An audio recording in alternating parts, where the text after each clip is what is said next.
అన్ని ద్వారా నాకు అవకాశం ఇచ్చినందుకు బట్టి నా పేరు వెంకట్, మాది సొంతూరు ఏలూరు. కానీ ఇక్కడ కొన్ని రోజులుగా చెప్తూ ఉంటాను విజయ్తో కలిసి. ఈరోజు మరి అన్నయ్య నాకు ఇచ్చిన అంశాన్ని బట్టి నేను ఇంత మాట్లాడదలుచుకుంటున్నాను. ఈరోజు మాకు ఇచ్చిన అంశం ఏంటంటే నిరపరాధం అంటే ఎవరండి? నేను మాట్లాడితే మీరు కూడా నాకు సమాధానం చెప్పాలి, ఎందుకంటే నాకు నిద్ర వచ్చేస్తుంది. గట్టిగా చెప్పు, మీరు మాట్లాడకపోతే నాకు నిద్ర వచ్చేస్తుంది, ఎందుకంటే ఇది చాలా నిద్రపోతుంది. ఎందుకంటే మీరు కొంచెం మాట్లాడుతుంటే ఇక నిరపరాధి అంటే ఏ పాపం చేయకపోయినా తప్పు చేయకపోయినా శిక్ష అనుభవించలేదా దానికి పర్యవసానం అనుభవించాడు. నిరపరాధి అంటే పాపం అంటే తన తప్పేమీ లేకపోయినా సరే దాని పర్యవసానం బాధపడతా ఉంటాడు. ఎందుకురా నాకు ఈ శిక్ష వచ్చిందని చెప్పేసి తనలోనే ఫీల్ అవుతుంటాడు. సో అతను నిరపరాధి అనమాట. అయితే దావీదు గారు రాసిన కీర్తన 12 మనం ఏం నేర్చుకుంటుందంటే, బరువుపై నిజాయితీ గలవారు తగ్గిపోయారు, దుష్టులు అబద్ధాలు మాట్లాడుతున్నారు, నిరపరాధులు అనేక విధాలుగా బాధపడుతుందని చెప్పేసి మనం చదువుతాం. అయితే దేవుడు ఏమంటాడంటే పేదవారి పక్షాన ఆయన నిలబడతాను అంటాడు. అవునా కదండి? పేదవారి నిలుపుకోవడం నేను లేచి వారిని రక్షిస్తానని చెప్పాడు దేవుడు. అయితే నిరపరాధి బాధపడటం ద్వారా దేవుని స్వభావం కూడా బయటపడుతుంది ఒక్కొక్కసారి. అవునా కదండి? ఏ రకంగా బయటపడుతుంది చెప్పాలి నాకు సంబంధం. ఏ రకంగా బయటపడుతుంది అంటే ఒక్కొక్కసారి నిరపరాధులు అలా బాధపడటం ద్వారా దేవుని మహిమ కూడా బయటపడుతుందంట. ఒకసారి మనం చూసుకుందాం, దానియేలు 3:26. అంటే నేను ఫస్ట్ టైం మీ దగ్గర చెప్తున్నాను, కొంచెం కడబడి ఉంటుంది, అర్థం చేసుకుంటాం. ఆ విషయంలో మాత్రం నీకు మధ్యలో అధ్యక్షణం కాదు, కానీ మన వాక్యంలో బలపడడానికి ఈ యొక్క ప్రాంతము, ఈ ప్రదేశము నిజంగా చాలా నన్ను కూడా బాగా బలపరిచిన ప్రదేశం. నేను రాని పక్షంలో ఇక్కడ నిలబడినప్పుడు నాకు ఎంతగానో సహకరించి నన్ను బలపరిచిన ప్రదేశం. దీని విషయంలో మనం ఆలోచించాల్సిన వేడిమి కలిగి మండుచున్న ఆ గుండము ఆకిలి దగ్గరికి వచ్చి, శద్రకు మేషకు అభిజ్ఞగు అని వారులారా, మహోన్నతులకు దేవుని సేవకులారా బయటకు వచ్చి నా యొద్దకు రండి పిలువుగా, శద్రకు మేషకు అభిజ్ఞగు ఏంటంటే ఏమని పిలుస్తున్నాడు నెబుకద్నెజరు? శద్రకు మేషకు అభిజ్ఞలారా, మహోన్నతులకు దేవుని సేవకులారా. అంటే మన డబ్బు మనం కట్టుకోవడం కాదు. అక్కడ ఎవరు చెప్తారండి? వారు చేసిన కార్యాన్ని బట్టి వారు నిరపరాధులు, కానీ వాళ్ళ మీద కొంతమంది నింద మోపి కావాలని చెప్పేసి అగ్నిగుండం తోయించబడ్డారు. తోయించబడిన తర్వాత వాళ్ళు ముందు ఏమన్నారు? 3:17 చూడండి ఒకసారి. మేము సేవించున్న దేవుడు మండుచున్న వేడుక గల ఈ అగ్నిగుండంలో నుండి మమ్మల్ని తప్పించి రక్షించే సమర్థుడు. ఏం చెప్తారండి? రక్షించడానికి సమర్థుడు. వాళ్ళేం గట్టిగా చెప్పలా, ఆయన మమ్మల్ని రక్షించడానికి సమర్థుడు. రక్షించకపోయినా సరే మాకు పర్లేదు, మేము మాత్రం ప్రతి నుంచి మొక్కమంటే సరే మీకు ఇలా ఉందని చెప్పి తీసుకెళ్ళి అగ్నిగుండం తోయబడిన తర్వాత ఆయనే నెబుకద్నెజర్ గారు అసలు శిక్ష ఖరారు చేసి తీసుకెళ్ళి అగ్నిగుండం పడి ఒకటి కదా మళ్ళీ 7 అంతా దాన్ని రెట్టింపు చేసి తీసుకెళ్ళి అందులో పడేసిన వ్యక్తే ఏమని పిలుస్తున్నాడు? మహోన్నతులకు దేవుని సేవకులారా అని పిలుస్తున్నాడు. అంటే అక్కడ ఎవరు హెచ్చింపబడుతున్నారండి? నిరపరాధులు బాధింపబడటం ద్వారా దేవుడు హెచ్చింపబడుతున్నాడు. అదే దానియేలు 6:20 చూద్దాం.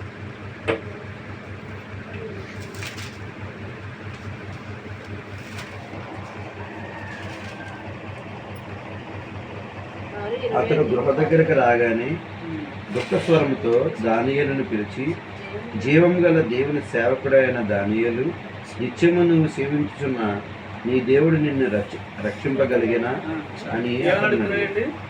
రాజుగారు దానియేలు శద్రకు మేషకు అభిజ్ఞ తర్వాత మళ్ళీ కూడా దానియేలు మీద కూడా పగబంది కావాలని చెప్పేసి అతనికి ఎలాగైనా సరే శిక్ష వేయించాలని చెప్పేసి ఏం చేశారండి? దానియేలు గారికి నిందలు మోపి ఒక రాజాజీని తీసుకొచ్చి దానికి వ్యతిరేకంగా చేసేలా చేసి తీసుకెళ్ళి సింహాల కూడా పడేలా చేశారు. అప్పుడు కూడా ఆయన దానియేలును మాట్లాడా? ఏమీ మాట్లాడలే, సైలెంట్గా నా దేవుడు నన్ను రక్షిస్తుందని చెప్పేసి అదే విశ్వాసం తెలిపాడు ముందుకి. అప్పుడు ఎవరు మాట్లాడుతున్నారు? రాజు మాట్లాడుతున్నాడు. జీవము గల దేవుని సేవకుడైన దానియేలు. అంటే అక్కడ రాజు నిరపరాధి దానియేలు బాధింపబడడం ద్వారా ఎవరు హెచ్చింపబడ్డారండి? మళ్ళీ దేవుడు హెచ్చింపబడ్డాడు. ఆయన మహిమ బయటకు వచ్చింది. అప్పుడు ఆయన మహిమ ఒక కార్యం ద్వారా మొత్తం దేశం అంతా కూడా మారిపోయింది. బైబిల్ ప్రకారం దేవుడు దూరంగా ఉండే దేవుడు కాదు. యేసుక్రీస్తు వారు ఎలాంటి వారైనా సరే ఆయన ఏ పాపం చేయలేదు. ఆయన ఏ పాపం చేయకుండా నిరపరాధి అయిన దేవుడు మన కోసం శిక్షింపబడ్డాడు. యోహాను సువార్త 8:1-11 వరకు మనం ఒక స్టోరీ ఉంటుంది. అక్కడ వ్యభిచారం చేస్తూ పట్టబడిన స్త్రీ స్టోరీ ఉంటుంది అక్కడ. అయితే ఆ స్టోరీ ఇప్పుడు మొత్తం మనం చదవలేదు. అయితే అందులో ఒక మాట ఉంటుంది. ఆయన ఏమంటాడంటే వాళ్ళందరూ వ్యభిచారం చేస్తూ పట్టబడిన స్త్రీ రాళ్ళతో ధర్మశాస్త్రం ప్రకారం రాళ్ళతో పట్టబడి చంపబడాలి, మోషే గారు రాసిన ధర్మశాస్త్రం ప్రకారం. కానీ వాళ్ళందరూ ఆవిడని చంపబడుతుండగా దేవుడు ఒక మాట అంటాడు, ఏ పాపం చేయనివాడు ఫస్ట్ ఒక రాయమంటాడు, రెండో రాయ తర్వాత మీ ఇష్టం, మొదట మాత్రం ఏ పాపం చేయనివాడు అంటారు. అక్కడ చాలా క్లియర్గా ఉంటుంది, చిన్నవారు మొదలుకొని పెద్దవారి వరకు కూడా మొత్తం అందరూ వెళ్ళిపోయారంట, ఎవ్వరూ వేయలేదు. అంటే దాని అర్థం ఏంటండి, ఎవ్వరూ పాపం లేకుండా లేరు. భూమి మీద పుట్టిన ప్రతి మనిషి, స్త్రీ పురుషుల కలయిక ద్వారా పుట్టిన ప్రతి మనిషి కూడా పాపం లేకుండా ఏ మనిషి లేడు. ఆయన చూసి వాళ్ళందరూ వెళ్తున్న తమ ఎవరైనా రాయేస్తారంటే లేదన్నాడు. అప్పుడు నేను కూడా నీకు రాయేనమ్మా, నేను క్షమిస్తున్నాను, వెళ్ళిపో అంటే ఆయన ఏమంటున్నాడు, నేను పాపాత్మ లేదు, నాకు పాపం లేదు, కానీ నేను కూడా నేను క్షమిస్తాను, ఎక్కడైనా సరే నువ్వు మార్పు పొంది జీవించాలని చెప్పేసి చెప్తాడు. అదే యోహాను సువార్త 8:40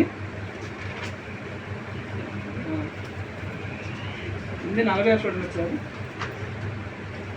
46.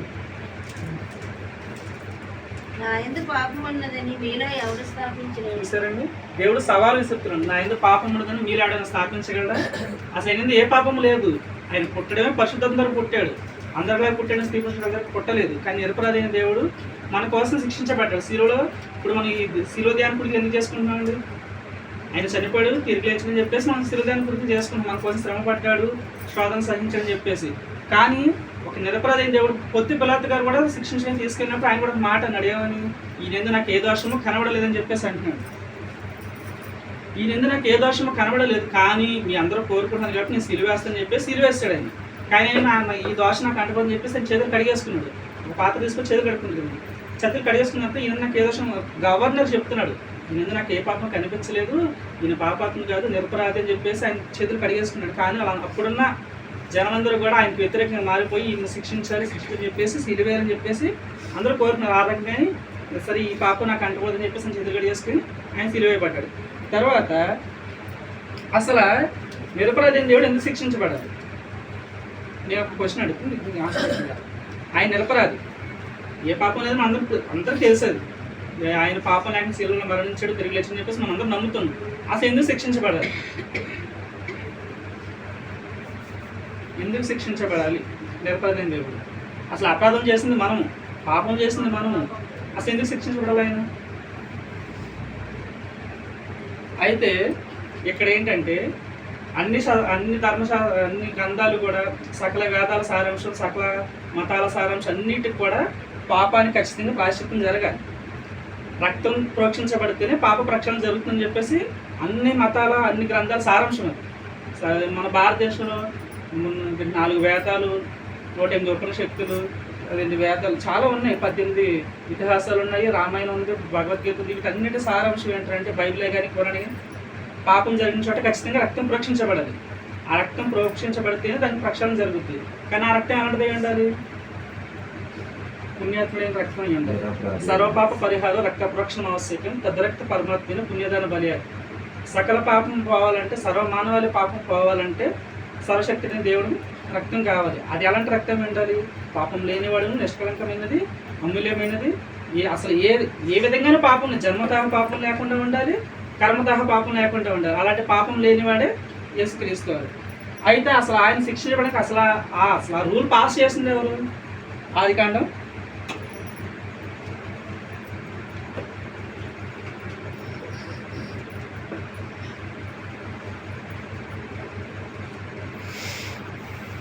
3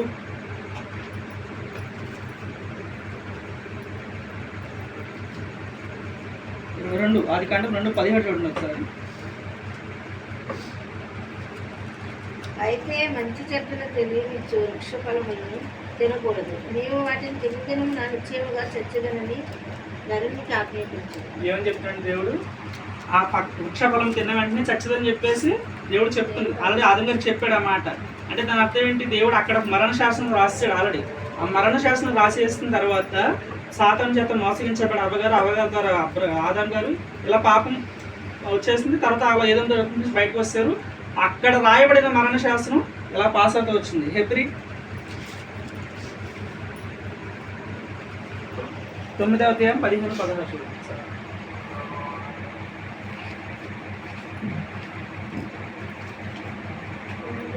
9, 15, 11. ఈ హేతు చేత మొదటి నిబంధన కాలంలో జరిగిన అపరాధముల నుండి విమోచనము కలుగుటకి ఆయన మరణము పొందినందున విలువబడిన వారు నిత్యమైన శ్వాసమును కూర్చున్న వాగ్దానమును పొందు నిమిత్తము ఆయన క్రొత్త నిబంధనకు మధ్యవర్తి ఉన్నాడు. మరణ శాసనం ఎక్కడ ఉన్నో అక్కడ మరణ శాసనం రాసిన దాని మరణము ఆవశ్యకము. చూసారు కదండి దేవుడు ఏమని చెప్తారంటే అపరాధం రక్షించబడడానికి మరణ శాసనం రాసింది ఎవరైతే వాణి మరణమే అవశ్యం అంట. ఆ రాసింది ఎవరంటే మరణ శాసనం రాసిన వాడే దేవుడు. కానీ ఆ మరణ శాసనం అమలుపరచాలంటే ఇప్పుడు అందరూ పాపవుతున్నారు. ఎవరు పాపం లేకుండా లేరు. భూమి మీద ప్రతి ఒక్కరు నీతిమంతుడు ఒక్కడనూ లేడు, అసలు ఎవడనూ లేనప్పుడు ఇప్పుడు ఎంతమంది ప్రజలు చనిపోతే ఎంతమంది చనిపోతే ఎంతమందికి రక్షణ వస్తుంది, ఎంతమందికి పాపం పోతుంది. గోడలు ఇప్పుడు దూడలు బలిస్తాం, ఎద్దులు బలిస్తాం, గొర్రెలు, మేకలు, కోళ్ళు మనకి సామర్థ్యం కొద్దీ ఆవిడ సామర్థ్యం కూడా బలిస్తూనే ఉంటాడు. కానీ పాపం పోతుందా? ఎవరి రక్తం వల్ల కూడా పాపం పోదు. కేవలం అక్కడ మనిషి పాపం చేశాడు, మనిషి రక్తం రక్షించబడదు. ఆ మనిషి అలాంటి అయి ఉండాలి, పాపం లేనివాడు నిరపరాధ అయి ఉండాలి. అలాంటి వాడు ఆడని భూమి మీద ఉన్నాడా? ఆదాము మొదలుకొని ఈ రోజు ఇప్పటి వరకు కూడా ఎప్పుడూ లేడు భూమి మీద ప్రతి ఒక్కరు. కేవలం యేసుక్రీస్తు ప్రభువు పరిశుద్ధాత్మ ద్వారా స్త్రీ పురుషులు కలయిక లేకుండా పరిశుద్ధాత్మ భూమి మీద పుట్టినవాడు ఆయన ఒక్కడే. కాబట్టి ఆయనే పాపం లేకుండా నిరపరాధ అయిన దేవుడు మన కోసం శిలువలో మరణించాడు. అది మనం ఖచ్చితంగా నమ్మి తీరాలి. అర్థమవుతుంది? అయితే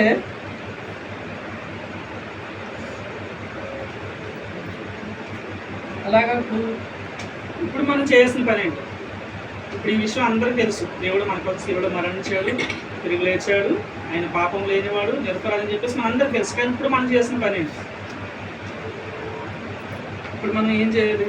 ఆయన్ని విశ్వసించాలి. విశ్వసించిన తర్వాత మనం ఏం చేయాలి? ఇలాంటి ఇప్పుడు చాలామంది ఉన్నారు. ఇది సింపుల్గా మనకి ఈరోజు అంశాన్ని బట్టి కొన్ని స్టోరీస్ ఇచ్చారు. కానీ అలాగే అపరాధం మోపబడిన వారు చాలా ఉన్నారు, చేసిన వారు చాలామంది ఉన్నారు.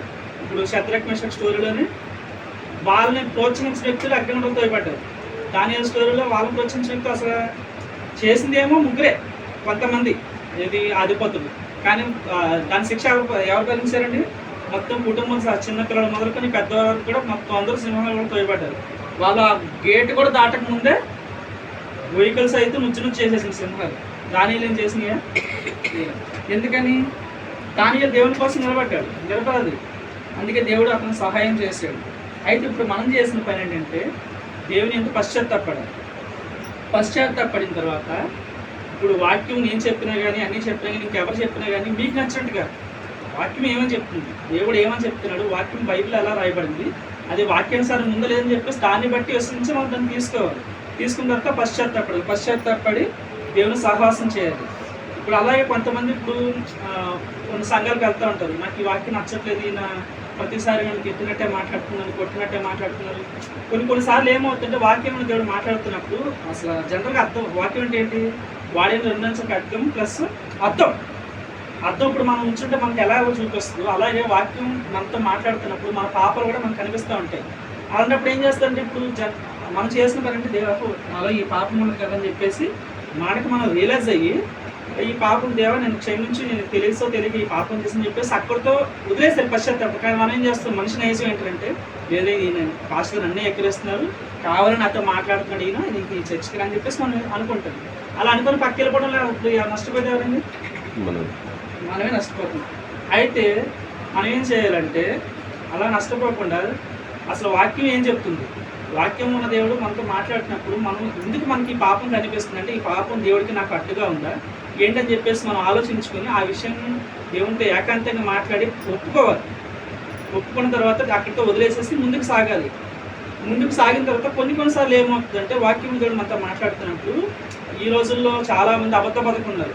దేవుడే చెప్పాడు మత్తయి సువార్తలో దూరచర్మ కప్పుకొని తోడేలు మీ మధ్యకు వస్తాయని చెప్పేసి. అలాంటప్పుడు మనం ఏం చేయాలి? వాక్యాన్ని మనం వివేచించుకోవాలి, పరిశీలించుకోవాలి. అపోస్తల కార్యంలో 17:11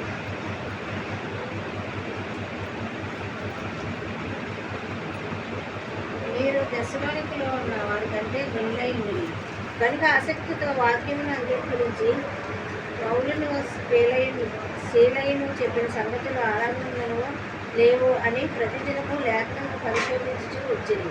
అందుచేత వారిలో అనేకులను ఘనతగల చూశారు కదండి ఏమని చెప్తున్నారు? పౌలు శీలలు కూడా సువార్త ప్రకటించడం ముందుకెళ్తున్న టైంలో అది స్టార్టింగ్. ప్రభు వారు సిలువ వేయబడిన తర్వాత అప్పుడే సువార్త మొదలైన దినాల్లో వాళ్ళ సువార్త చెప్పుచుంటే వాళ్ళందరూ అసలు యాక్చువల్లీ ధర్మశాస్త్రం కింద ఉన్నవారు, వాళ్ళందరూ యూదులు. మోషే రాసిన ధర్మశాస్త్రం కింద ఉన్నవారు. ఈ సువార్త ముందుకెళ్తున్నప్పుడు అసలు వీళ్ళు చెప్పేది ఆయన గురించి కాదని చెప్పేసి వీళ్ళు చెప్పగానే అంటే నమ్మేలా విశ్వసించలేదు. వాళ్ళు ఏం చేశారు, లేఖనాన్ని పరిశీలించారు.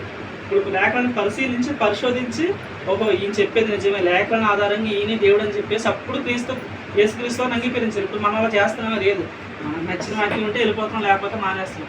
అది చాలా తప్పు. ఇప్పుడు మనం చేస్తుంటే ప్రతిదీ కూడా వాక్యం వింటున్న ప్రతిసారి కూడా వాక్యాన్ని బేరీస్ చేసుకుని వాక్యానుసారంగా ఉందో లేదని చెప్పేసి ఖచ్చితంగా మనం తెలుసుకోవాలి. ఎందుకంటే ఒక విశ్వాసకి అది నీకు కర్తవ్యం. అది నువ్వు చేసిన పని నువ్వు చేసిన తర్వాత నేను అలా విశ్వసించిన తర్వాత ఆ వాక్యాన్ని పరిశీలించుకొని మనం జీవితానికి ఆపాదించుకొని మనం ముందుకు సాగిపోవాలి. దాంతోపాటు మన కుటుంబాన్ని చూసుకోవాలి, మన ఫ్యామిలీస్ తప్పకుండా మనతో ఉంటున్నారా లేదని చెప్పేసి మనం చూసుకొని ముందుకు సాగుతూ ఉండాలి. ఎందుకంటే రక్షణ అనేది ఎవరికి ఈజీగా రాదు. ప్లస్ ఏంటంటే రక్షణ అనేది ఎవరికి వారికి వ్యక్తిగతం. ఇప్పుడు భర్తను బట్టి భార్యకు రాదు, భార్యను బట్టి భర్తకు రాదు, కడుపుని బిడ్డలకు కూడా రాదు. కనడం పెంచడం అది స్వాభావిక ధర్మం. భార్యాభర్తలుగా కుటుంబాన్ని ముందుకు నడపడం, వాళ్ళకి ఫుడ్ ఇవన్నీ చూసుకోవడం కూడా దేవుడు పెట్టిన కొన్ని ధర్మాలు, అవి గృహ ధర్మాలు, అవి ముందుకు సాగిపోవాలి. కానీ రక్షణ అనేది ఎవరికి వారే వ్యక్తిగతం. ఇప్పుడు చెప్పడం వరకే మన పని, కానీ విశ్వసించడం వారి పని.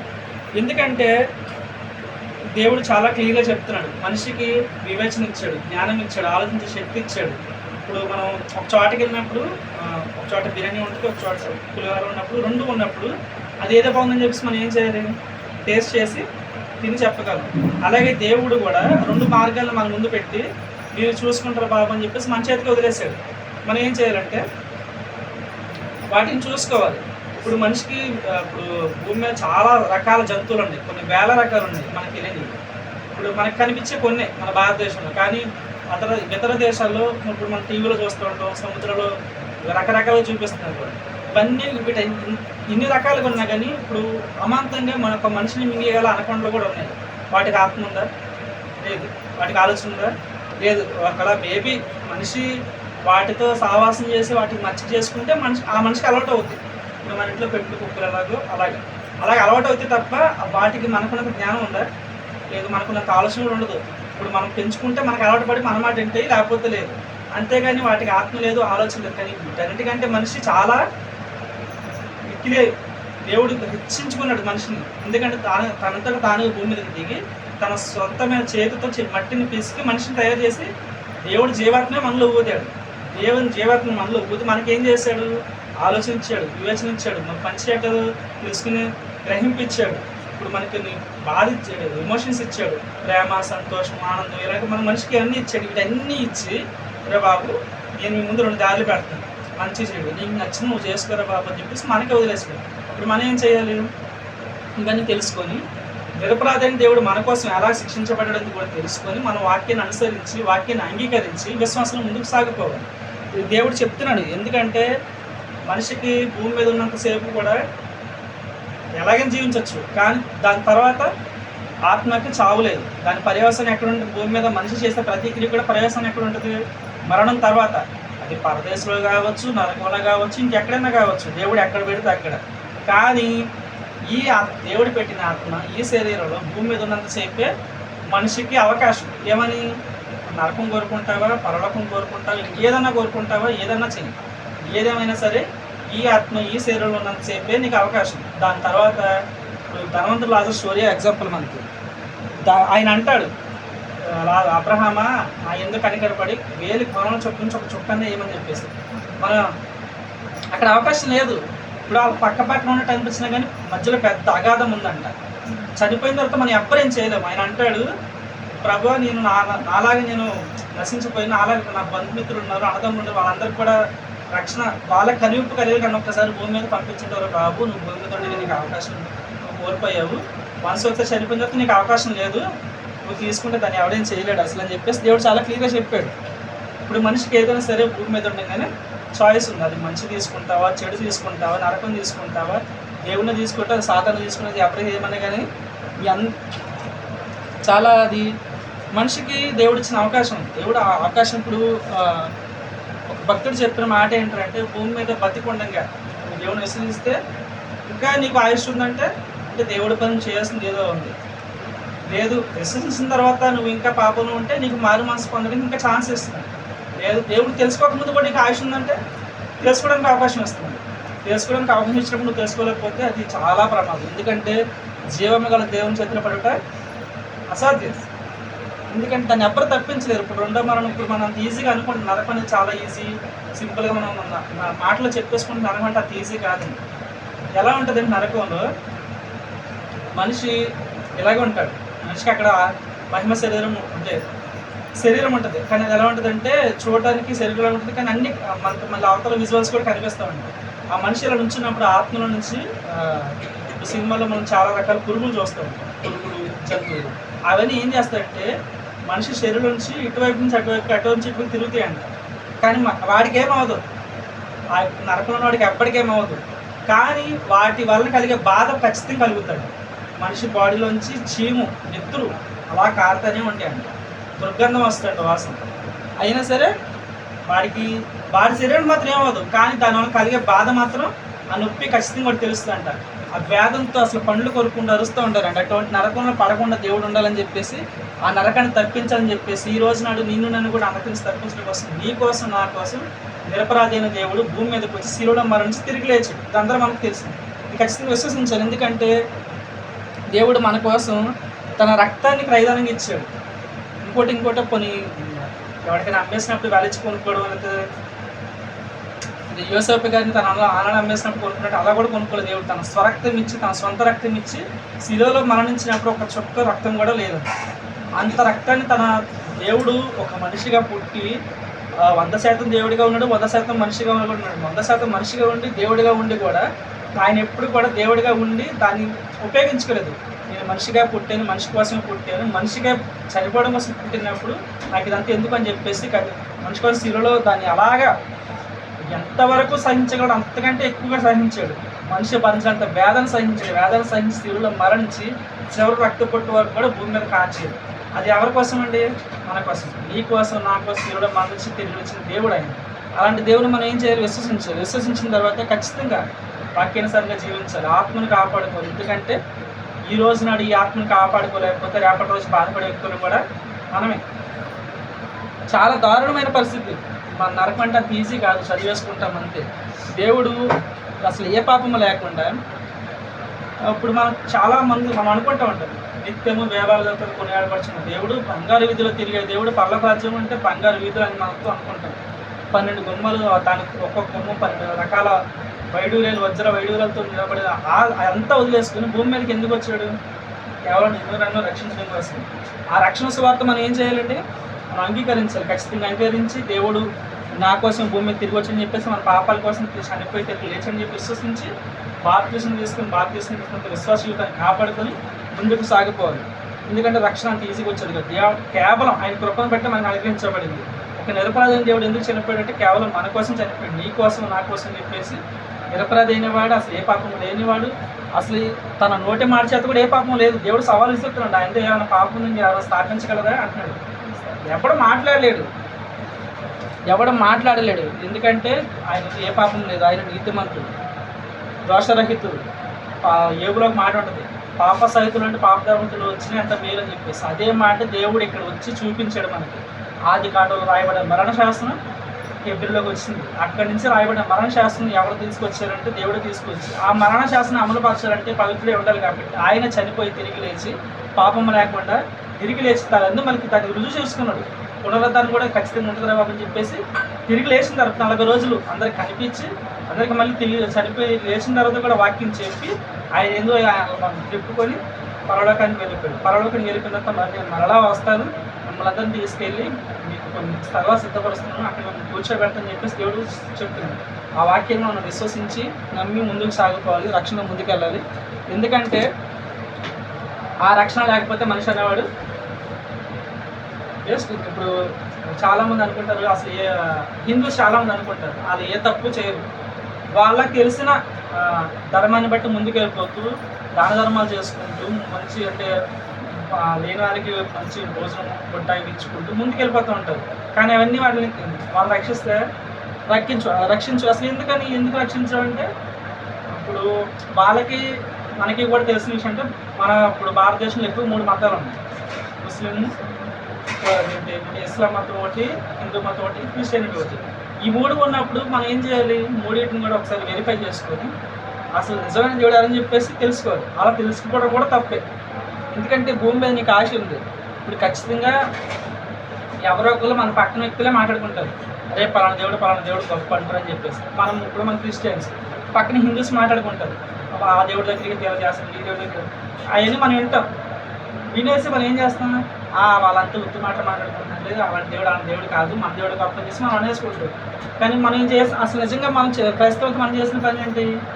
అరే ఇది రకాలుగా ఇప్పుడు హిందూస్కి ఒకరు కాదు, 33 కోట్ల మంది, ఇంతమంది దేవతలు ఉన్నారు కదా, అసలు వాళ్ళ దేవుడు గొప్ప, మన దేవుడు గొప్ప ఉంటే మన దేవుడు మరి ఒక్కడే ఎందుకు, వాళ్ళు ఎంతమంది అని చెప్పేసి మనం ఆలోచించి గ్రహించుకొని అసలు గ్రంథాలు ఏం చెప్తుంది, ఇప్పుడు మనకు బైబిల్ ఏం చెప్తుంది, వాళ్ళ గ్రంథాలు ఏం చెప్తుంది చెప్పేసి వెరిఫై చేసిన తర్వాత వాళ్ళ దేవుళ్ళే పాపాత్మ అంటే మనం తెచ్చపరచడం కాదు, కానీ వాళ్ళ దేవుళ్ళే చాలామంది పాపాలు ఉన్న వాళ్ళు ఉన్నారు. అంటే ఒక మాట కూడా ఉంది, అవన్నీ కూడా పుట్టిట పురాణాలు, అది నిజమో కాదో వాస్తవం మనకు తెలియదు. కానీ బైబిల్ ఉందని ఆ బైబిల్లో జరిగిన ప్రతి కథ నిజం నమ్మడానికి ఆధారం ఏంటండి? చరిత్రే మనకు ఆధారం. ఎందుకంటే మనం స్కూల్లో చదువుకున్నప్పుడు క్రీస్తు పూర్వం, క్రీస్తు శకం అని చెప్పేసి మనం చదువుకుంటున్నాం. అంటే క్రీస్తు వారు ఉన్నారని చెప్పేసి చరిత్ర మనకు ఆధారం. ఇప్పటికీ ఈవెన్ ఐగుప్తులో కట్టడాలు అన్నీ కూడా ఇప్పుడు ఈజిప్ట్లో ఉన్నాయి. అప్పుడు ఐగుప్తు, ఇప్పుడు ఈజిప్ట్, అప్పుడు వాళ్ళ కట్టిన కట్టడాలన్నీ కూడా ఇప్పుడు ఈజిప్ట్లో ఉన్నాయి. ఎందుకంటే మన చరిత్ర ఆధారం. అబ్రహాం నోవహు గారు వాడగడితే ఆ వాడగొడ శిథిలాలు కూడా దొరికినాయంట. సో అలాగా చరిత్ర మనకు ఆధారం. చెప్పి నిజమైన దేవుడు మనం తెలుసుకొని మన రక్షణలో ముందుకు సాగిపోవాలి. దేవుడు నాకు ఇచ్చిన అవకాశాన్ని బట్టి అందులో తెలియజేసుకున్నాను. ఎవరైనా మీకు నా మాటతో తప్పించుంటే అందరికీ క్షమాపణ. దేవుడి మాటలు కొద్దిమంది గురించింది.